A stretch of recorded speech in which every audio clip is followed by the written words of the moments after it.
everybody, but Inc is also the smallest market cap from the cores. So just that fact alone gives it a lot of potential to do a lot of gains.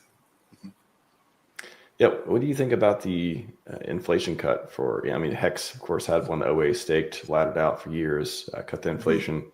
The Inc got cut like 3 times or so. It's like very, very little compared to what it used to be.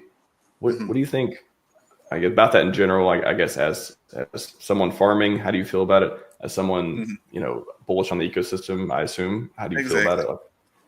So even though as a big player I have long Hex stakes and I was farming Inc, so it affected me personally. It was very bad for me, like directly. But I was telling like my friends and close people in private that I thought that X was hyperinflating, and it was not the way. And also Inc was the inflation was a bit too high, because at some points, like I was on Inc, I was doing like 100K per day in Inc, and it was not sustainable, even though I was not selling much, other guys were selling, and eventually it adjusted. And when it comes to Hex, it was also hyperinflating. Why? Because even though it affected me directly, I also know that I had some 10 and 15-year stakes with the big payday bonus. You remember, from the guys that only staked during the first year. And the gains were just absurd. With the 75 or with the 50 million stake of 10 years, I was going to get 1 billion or more Hex in 10 years time. You see? Wow. So with the 50 million stake, I was going to get 1 billion on each chain. You understand? On each chain, I was going to get 1 billion Hex. So that's why I was always saying, like, it's too much. And then I didn't speak with Richard directly, but eventually he decided to drastically release both the inflation on Hex and on Inc. And like I said, it was negative to me, but I really love the decision, because long term, it's the best thing you can do.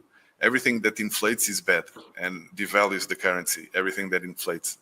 And he cut the inflation to the max as much as he could.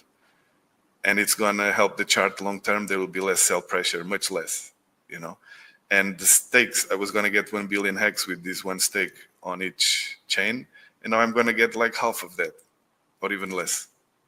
So it's a big cut, and it's less sell pressure when we get there.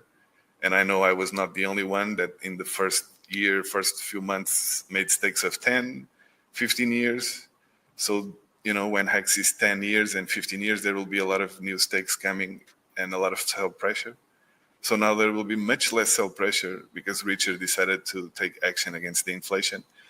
And that's what we should do. What you should do more and more is like prioritize deflation and buy and burn rather than inflation, because inflation already is what corrupts the financial system and every currency around the world is the inflation, and we want to take that away and reverse it in crypto.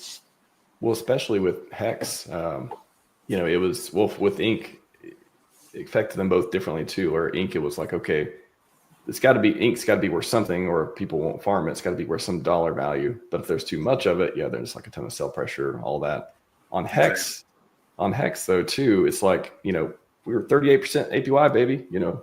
Selling it like you can make yield with Hex like that. And inflation is one of the key points of the product. Like, why would you buy Hex? Because to get more Hex, and you get a lot more Hex if you stake it, and longer pays better, all that stuff. Exactly. Why now? Of the CD. Why now though? Like, why do you think after 5 years, with Hex and with a couple of years with Inc, like, why cut the inflation now?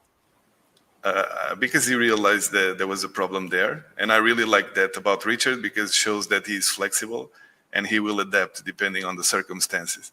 If he would be stubborn, he would say, no, the inflation is good on Hex. Let's give billions of Hex to everyone, and Inc even more. But he's thinking long term.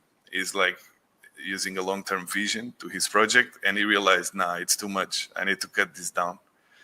And maybe he realized why, because maybe he figured that the buy and burn of PulseX was not outpacing the deflation on PulseX, was not outpacing the inflation on Hex and Inc. And as a market maker like he is, he can get access to this criteria, this data, and take action on that with his devs. if he has good APIs to show that. But